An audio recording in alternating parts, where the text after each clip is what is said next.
kasama natin ngayong umaga si Undersecretary Nicholas T. ng Interagency Council Against Trafficking. At magandang umaga po, sir. Magandang umaga, Sir Mon. Magandang umaga, DJ Chacha. Salamat sa muling pag-anyaya sa inyong programa. Opo. Sir, mauna na po ako sa pagtatanong lamang. How is it different po from the previous guidelines again? Para lang po malinaw po sa lahat. In the first place kasi, di ba, tanong po ng iba, may mga guidelines na nga ba noon? Yes, may guidelines na tayo ng 2015. Pero madami na nangyari. Mula 2015, may mga bagong batas na napasa, may mga bagong trends sa human trafficking na lumutang na kailangan natin ma-address. Kaya na-realize namin sa Interagency Council Against Trafficking na kailangan natin palitan, kailangan natin mag-issue ng bagong guidelines. Pero itong bagong guidelines natin, kumbaga hindi naman talaga siya nagdagdag ng requirement.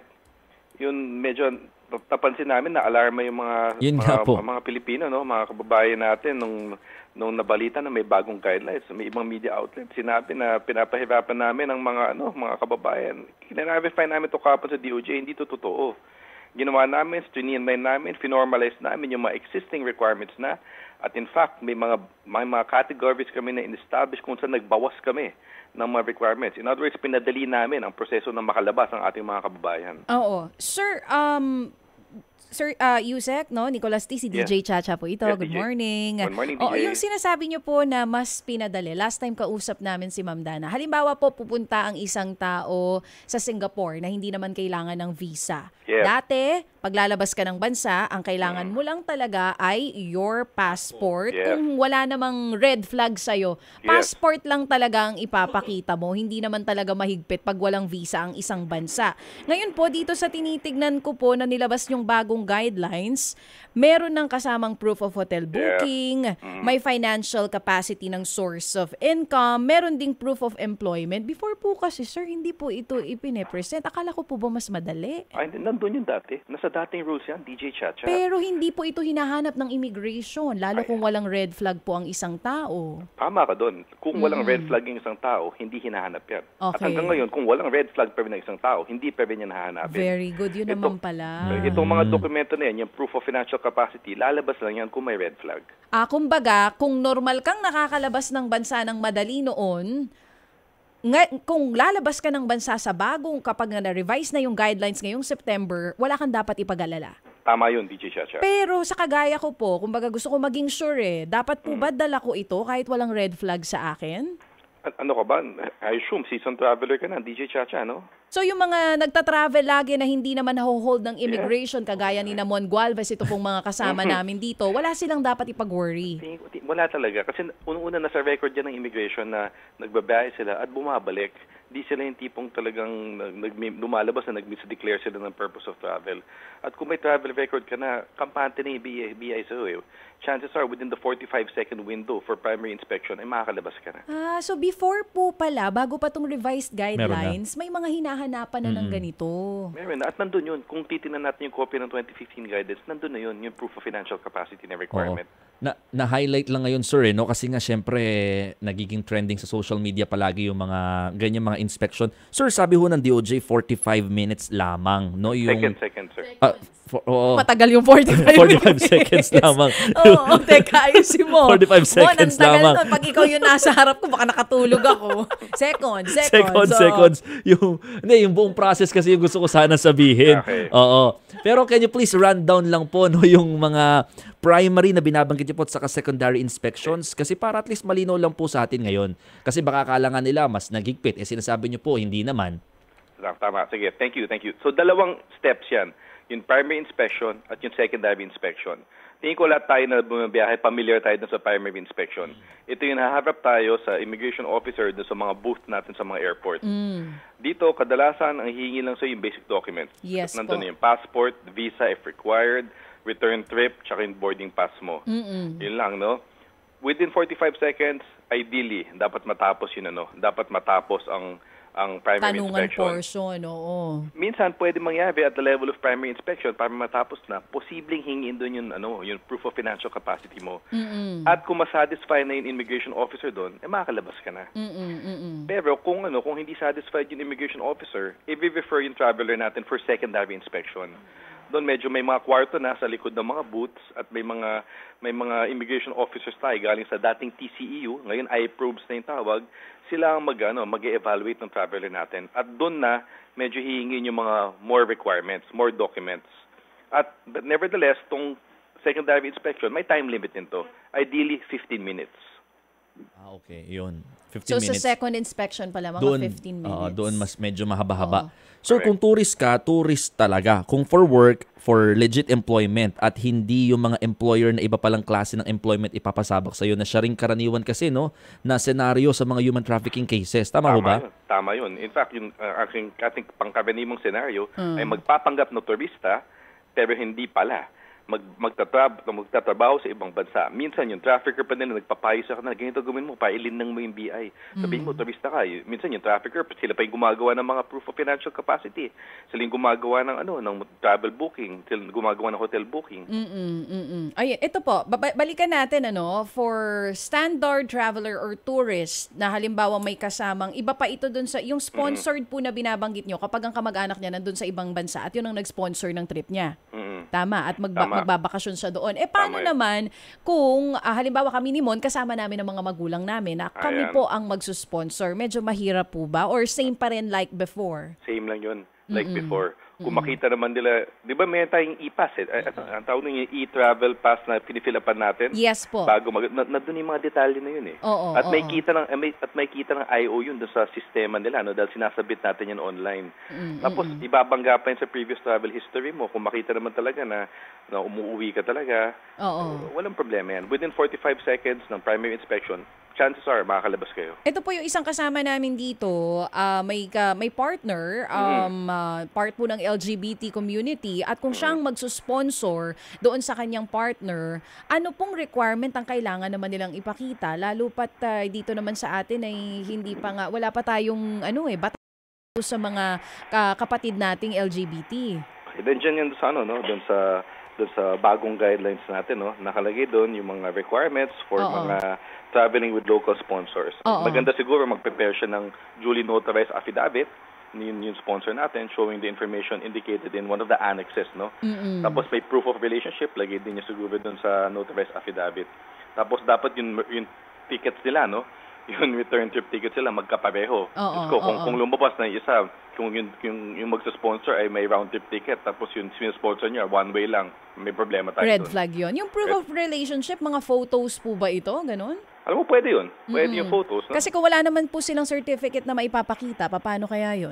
Pwedeng ilagay doon sa affidavit. Doon sa notarized affidavit, pwedeng ilagay doon yung kanilang mga photos. Kasi kinabahan po yung kasama namin dito. Baka daw sasabihin ng immigration officer, sige, kung magjowa kayo, kiss nga kayo sa harap ko. Hindi naman po ganon. Walang ganon. Oo. Napatawa natin si Yusek sa ganito kaaga. Ito po, isa-isahin lang natin, para sa mga kapatid natin. For tourist na ikaw mismo ang magsusponsor ng trip mo, and for tourist na ang magsusponsor sa'yo ay yung kasama mo, maging kung sa ibang bansa ang magsusponsor sa'yo, ano po yung mga naidagdag or naibawas kung meron man? Alright, magkaibang sitwasyon dyan, kung accompanied ng sponsor ang tourist at kung sponsored ng OFW na living abroad. Ulitin po natin yung nandito. Taga dito sa Pilipinas ang magsusponsor sa'yo at kasama mo sa travel. Sige, babasahin ko na lang diretso mula sa guidelines natin. Unang-una, yung duly notarized affidavit executed by the sponsor showing the information indicated in Annex B. So, tingnan na lang natin yung Annex B. Nandiyan usually mga financial capacity tsaka yung nature ng relationship nila. Next, yung substantial proof of relationship. At pangatlo, yung copy of the sponsor's return ticket, which must be consistent with that of the passenger. Hello? Opo, sige po sir, lang. we're listening. Okay, sige. Yun yung requirements natin for those traveling with local sponsor. I see.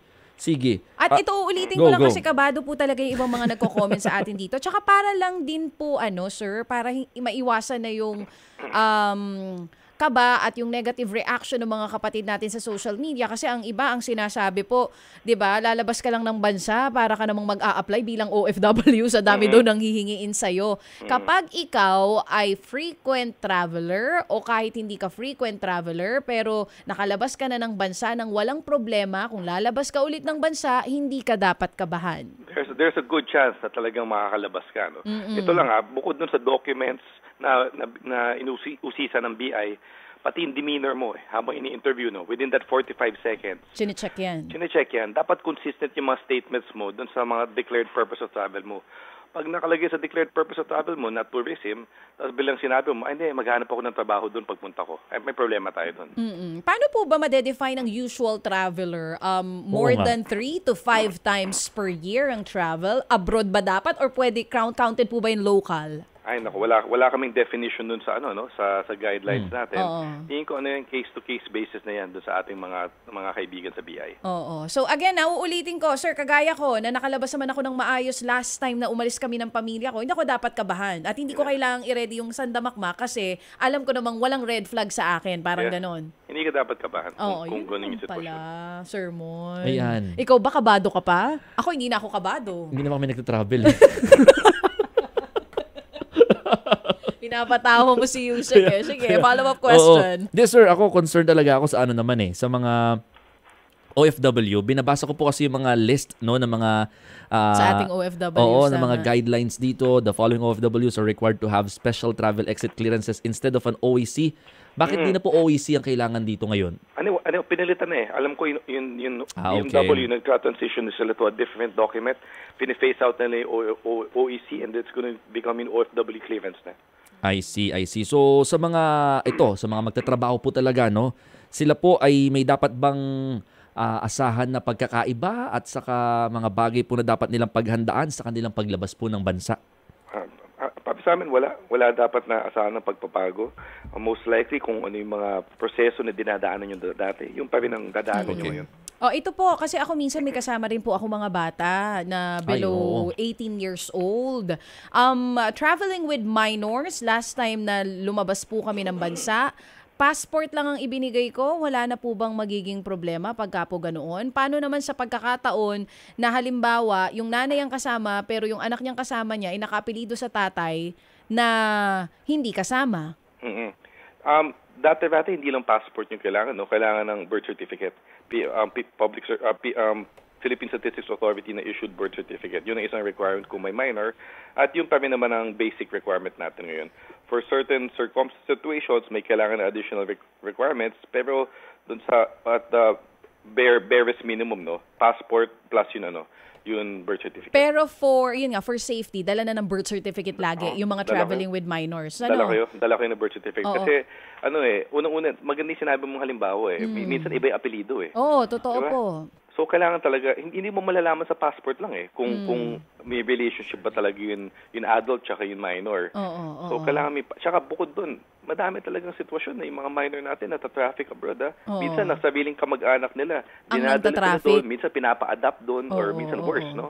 Kaya yun ang binabantayan natin. Oo. So, sir, yung pong hinihinging birth certificate, kasi di ba, dapat as 3 months ang validity? Paano po yun? Or yung kahit yung matagal na, basta dala mo yung birth certificate ng bata?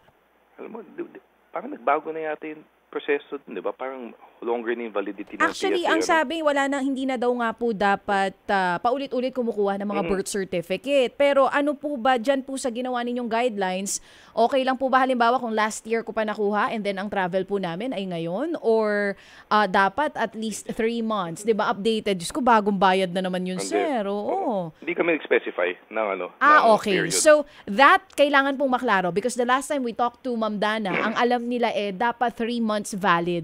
Okay. Kumbaga mas bago at updated. And may mga nagko-comments po sa atin ngayon, sir. It looks like iba po daw ang nangyayari on the ground. Baka kailangan makausap niyo po ang mga immigration officers natin. Mukhang tinitake nila literally one by one yun pong mga bagong guidelines na meron na tayo, even for those na frequent travelers na. Kausapin namin ng ating mga kaibigan sa BI.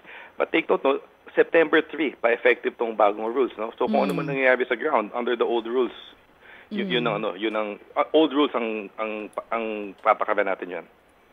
Any final words na lang po, walang dapat mga ipangamba or kung ano man dito po sa mga nakatutok po sa atin ngayon. Kumbaga, hindi naman kami hinihigpitan, hindi rin kami pinahihirapan. Palalabasin naman ng bansa as long as walang red flag. Any final words, sir? Reiterate ko lang yun, no, na talagang hindi kami naghihigpit. ginawa lang namin ay finormalize namin at renationalize namin yung existing rules natin. Kung nakakalabas ka na dati o kung tapat ka naman dun sa iyong sinasabi na purpose of travel mo at kumpleto yung mga documents mo, wala ka dapat katakutan. Ito, ginagawa lang namin to para protektahan ang ating mga vulnerable na kababayan laban sa human trafficking at sa ibang mga masasamang bagay. Ngayon, at least malinaw sa akin. Ngayon pong naipaliwanag nyo, Yusek, hindi na po kami mangangamba. Maraming salamat sa oras you, sir. nyo. Okay, thank you. Thank you, DG Shasha, Sir Mon. Yusek Nicolas T. ng Interagency Council Against Human Trafficking or Trafficking. Ted Filon at DJ Chacha. Ngayon, nasa Radyo 5, 92.3 News FM. Monday to Friday, 6 to 10 a.m.